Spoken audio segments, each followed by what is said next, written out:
torturing his contestants and employees, potentially violating unlaw and human rights, hiring a registered offender and casting him in his videos, right when we thought it couldn't get any worse for MrBeast. Thank you very much, Kaz. Well, it did. Stay tuned, Kaz. Our today's video has everything you need to know about the controversy and drama surrounding MrBeast. I was gonna be somebody. I was gonna be the Kyle took my job. Kyle took my job. I'm the worst production ever did it. Alright, so there has been so much mayhem surrounding MrBeast, and it is not dying down. In fact, things are getting more and more intense as we speak. So as it happens, Dogpack404 made another video about Jimmy, where he talked to another former employee. He revealed how he was treated on the set, and how miserable the conditions were. But there was one particular revelation that had every viewer stunned. It was disclosed that MrBeast allegedly hired a registered offender to work for him, and even featured him in some of his videos. As of now, this might be the most troubling revelation yet, especially when combined with the allegations surrounding Chris Tyson. It looks like MrBeast had not one, but two alleged predators on his team, raising serious questions about his judgment. It's possible that MrBeast might have been aware of Chris's actions, but chose to ignore them until he had no other choice. And now, with the revelation that he knowingly hired a registered offender, the theory that he was indifferent to what Chris was doing gains even more weight. This is especially alarming considering he runs the biggest kids channel on YouTube. Damn, this is Jake Weddle. I'm Jake Weddle. Most people who, if you know me from MrBeast, I'm a deep cut. It started back in 2019-2020, when Jake was featured in many of MrBeast's videos, but as it turned out, he was being edited out from most of them, and it didn't sit right with him. So he convinced one other co-worker, and the duo went on to speak to MrBeast and put forth their grievances. Well, the YouTube king with a big smile agreed, and the issue was resolved. Apparently, cause the next day, Jake and his other friend were called on by the team, handed over their severance checks, and then they were fired. Oh God. He stood with me. He went into that meeting with me. And I said my piece, and he backed me up. I said, I need XYZ or I'm out of here. And they said, bet, and they gave me a severance check the next day. And they gave him a severance check the next day. And if I knew he was gonna lose his job too, I wouldn't have done it. This was outrageous, but wait, the worst is yet to come. Anyhow, it has always been the case that MrBeast loves to maintain his public image, so he invited Jake back for a few more videos. It was the surviving like $10,000 every day you survive in solitary, or surviving in solitary for whatever. It was one of those solitary confinement videos that got a lot of media attention because everybody saw the premise and thought, what? You shouldn't do that. And people don't know that was the second attempt. The first attempt was on me. And it didn't go well. During this time, Jake was working as a stand-up comedian in New York, and this is what he said. And they go, hey, they want you for a video. I was like, oh, amazing, great, cool, thank God.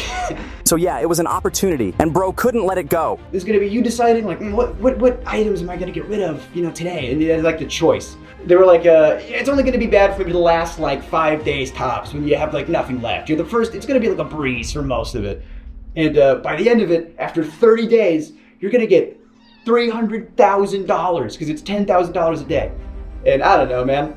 He was to spend 100 days in solitary confinement, and once he completed the challenge, he was going to win 300 grand. This offer was insane. I mean, they gave him an offer he couldn't refuse. With this video, I thought, this is perfect. It's a video they can't cut me out of. I'm the guy. But little did he know what was coming next. He arrived at the set, and it was bad. And, they had just freshly painted the set. You could smell it, Which that's probably not good, the smell of fresh paint in your surroundings for the next XYZ time. It looked good on the visual. Like it looks good on camera, it's movie magic bullshit. And this is how he described it. A tub that's not connected to a filtration system. Give it 3 days, it's gonna stink. There's not a hot water mechanism, so the hot tub was a lukewarm tub at best, which was a silly complaint, but the shower was always cold, and you're taking like a quick shower, and I had cameras 24/7 on me. But then things started to go south as the stay became a nightmare. Jake was exposed to studio lights 24/7. He wasn't allowed to sleep without them. And then there were cameras. Everything he did was being recorded. Jeez. They weren't turning the lights off. I asked them, I said, can we have like nighttime hours? And they said no, because it would fuck up the time-lapse shots. The time-lapse of what? Me sleeping? Or me not sleeping?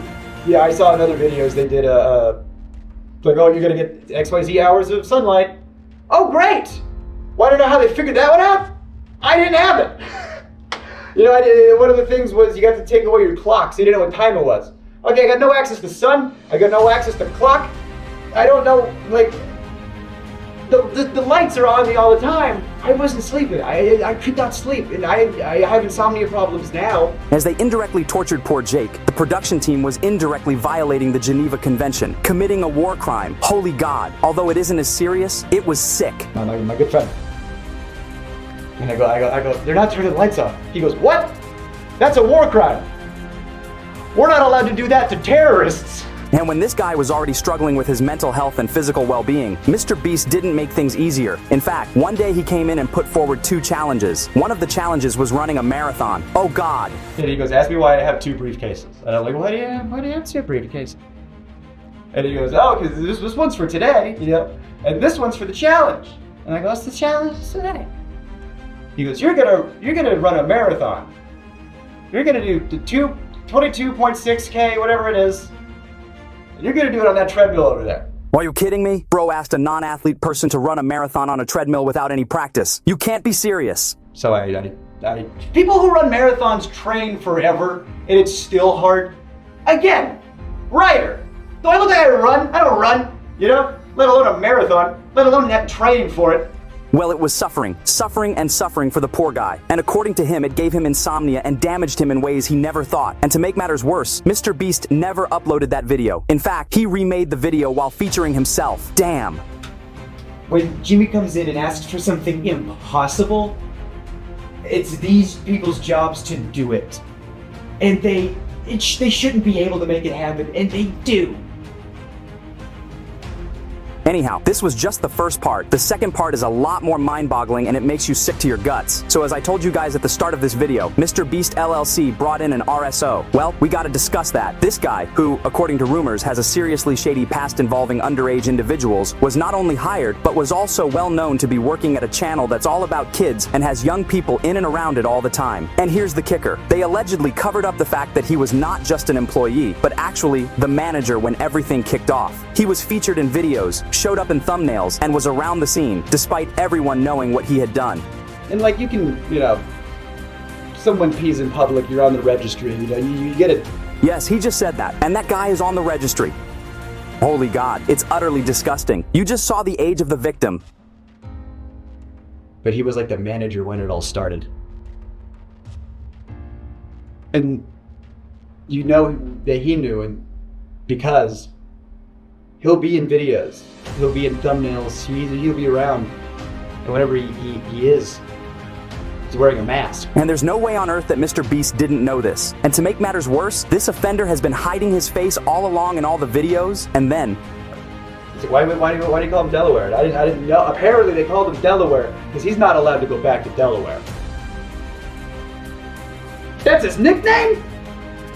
Colloquially? Like, you know, yeah, it's Delaware, just don't ask him why. Yeah. They called him Delaware. Now make the connection. They called him Delaware because he wasn't allowed to go to Delaware. Damn! Moving on. People connected the dots because this guy is actually related to another former MrBeast employee. He's Jake the Viking's brother-in-law. If you remember, Jake hasn't been shy about speaking out against MrBeast and Chris since he left the team. When the news about Chris broke, Jake even tweeted that Jimmy knew what was going on, which added a whole new layer to the drama. And even this time around, Jake tweeted, he claimed that MrBeast knew about this before the guy was even hired. Now I get it. Jake the Viking might have lost some credibility, making it hard to take him at his word. But honestly, I totally believe MrBeast was in the loop. I mean, come on. When you hire someone, you run a background check, right? That kind of red flag would definitely be one of the first things to pop up. So I guess he must have done lots and lots of explaining, which had MrBeast convinced, and he hired him. Whereas ideally, he should have just said, all right, let's find someone else to hire. I mean, how hard can it be to find someone without a shady past? Hiring Delaware was one of the worst decisions MrBeast could have made. He wasn't just risking his entire channel by bringing him on board, but more importantly, he was putting his fans at risk too. Jake the Viking mentioned that Delaware was supposed to be a behind-the-scenes manager, but he ended up appearing in a few videos because they needed extra people. Delaware was hesitant, especially during the straitjacket video, probably because of his charges, hence why he tried to keep a low profile by hiding his face behind a mask. Either way, the fact that this guy appeared in a video is already a huge red flag. Sure, working behind the scenes would still be bad, but putting him on screen? That's a whole new level of wrong. MrBeast handed him a platform, one of the biggest on the internet no less. With just one appearance in a video, you could gain a massive following, especially for young fans. If MrBeast knew this guy's history and still chose to feature him, that's seriously indefensible. There's just no excuse for that. He better come up with an explanation real soon. Hope you guys enjoyed the video. Peace.